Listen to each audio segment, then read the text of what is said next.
Hello everybody, and welcome to another episode of Manchester Explorer. And in today's video, I'm going to walk around the inner city and compare some older storefront photos dating from the late 1800s to the early 1900s and compare them to what's presently here now. And we're going to start with this Volvo Merrimack Street dealership, as I managed to find a photo that's dated to the late 1800s or very early 1900s. And you're going to see that it drastically changed compared to what's here now. And before I post this photo that's dated to the late 1800s, I noticed a few details here that are a little odd. If you look down this little alleyway here, you'll see the gray wall that was originally red brick that was painted, and then this dealership obviously refaced the storefront. But what you'll notice in this 1800s photo that I'm showing you is that originally these were houses or wooden buildings, so I don't think they stood there that long, as this red brick building replaced them. But in this photo, it's depicting a John B. Varick delivery truck, which was a large hardware company that was located in Manchester. And in the background, you can see the Norris and Bryant storefront. And as you can see, it's drastically changed from what it was during the late 1800s.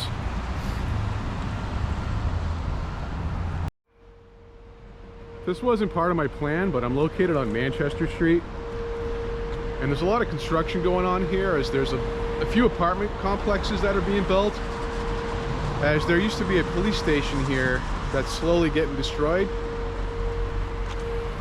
But I also want to get some footage of this Gladys building, which was once an auto garage or auto dealership. It's gated off now, so I just want to get some footage of it in case it disappears.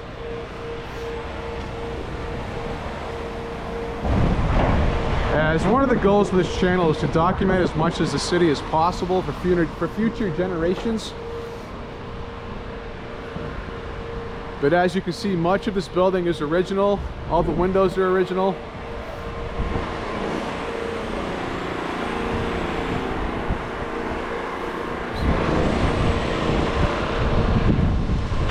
So I'm not sure what the story is with this building, but I'll try to dig up some old photos of it, if any exist, and I'll post them. And right now I'm currently located on Hanover Street, as I dug up a very old picture dated to 1888 at 14 Hanover Street. The original building is no longer present, as I believe it succumbed to fire damage. I'm not 100% correct, but I believe that's what happened. But anyways, this picture, like I was saying, is dated to 1888. It pictures Danny Sullivan and Myra A. Brown standing in front of the L.T. Mead's bookstore.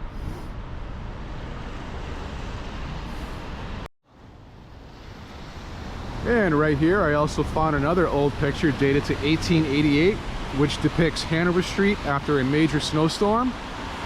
And on the left, you can see the sign of the Mead's bookstore that I just showed you. And here's the picture. And while we're here, I want to get some footage of this beautiful building on Hanover Street, which I believe is called the Smith Building, or the Smith Block. There's no foliage on the trees yet, so it's a good time to get some footage of it.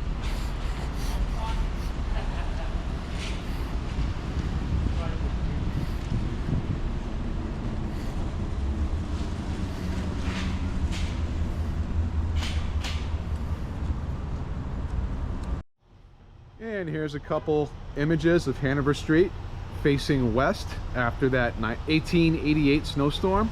There's four men in the picture. One of them is named Donat Lawrency, and the man on the right holding the bundle is identified as Mr. Fred H. Wallace. So we brought those people back to the light for a brief moment. Can you picture those people back in the day just thinking that they'd be being observed by thousands of people on a YouTube video? It's kind of interesting when you think about it. And before we head to my next photograph on the corner of Elm and Myrtle Street, I just wanted to get some footage of this Goodyear mural that's painted on the side of this brick building, as that's rather old. And here's my next photo, dated to, I believe, 1947, on the corner of Myrtle and Elm Street. The view shows a store that would soon become Kohl's Pharmacy. Visible are advertisements for candy, soda, films, and drugs. And ironically, I used to be a exterior house painter, interior as well, and I quoted on painted this building. The person that owns the building is obviously a multi-millionaire, but he wanted all the metalwork repainted in oil paint in 2 coats, you know, and I gave him a quote and he didn't like my quote, so I never got the job. But while we're here, we'll get a footage of this beautiful building.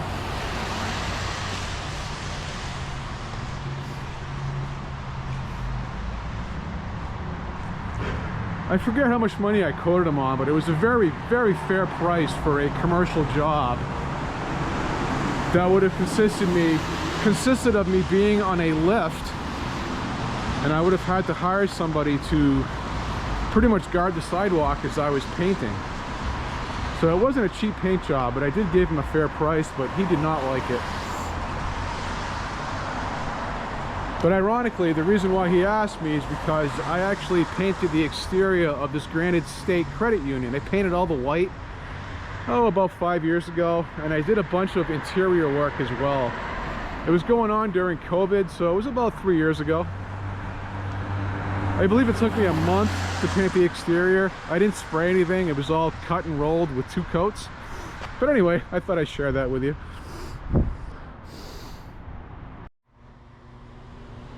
I'm currently on Bridge Street, but I'm sure many of you can recall Malt's bike shop that used to be located directly across from me.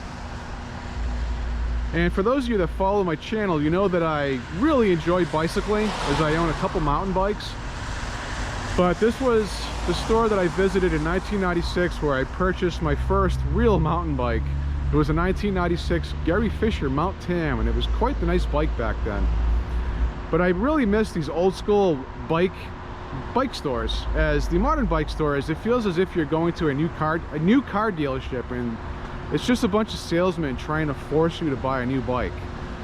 So it's kind of sad that these old bike stores are pretty much no longer present. Right now I'm currently located on Lowell Street, and I managed to dig up 2 photos dated to 1925 depicting the R.H. Dufert storefront, which was a Hudson automotive dealership, as can be seen here. And in one of the photos you can see an Essex coach automobile with an older automobile sitting on top of it. But after trying to line up the pictures with this current storefront, nothing really lines up. So I believe there was once another building attached to this one, as this building was likely for the sales department, and there was likely a garage here. I'm not 100% correct, as I am not a historian. I just play one on YouTube. But right here you can see there was a connector right here. So at one time there was a building here, and it was likely a garage where they kept the vehicles, or a showroom. But also in the future, I will get to it at some point, but directly in front of me there's a lot of beautiful old brick buildings, and there's a lot of age here. I just have to do some research about it, but I will get to this area at some point. Right now I am currently on Elm Street, and these will be the last few photos that I'm going to show you in this video. But believe it or not, where I'm standing right now, there's quite a bit of history that dates back to the early 1900s. As many of you can recall, before this SNHU arena was built, there used to be a shopping plaza here with a Zehrs department store. I visited this store many times as a child during the 1980s, and here's a few pictures of it. But believe it or not, There used to be a city block here full of stores and buildings. As I managed to dig up a picture dated to 1915 that shows the Charles H. Baruti and Company storefront. The business was a very successful wholesale business. They were a retailer of cigars, tobacco products, fruit, and nuts. I'm not sure why this entire city block got destroyed. Maybe it was to build the modern Zayre's shopping plaza. But I find it very interesting that there was once a bunch of buildings here, and it just goes to show you how quickly things can change.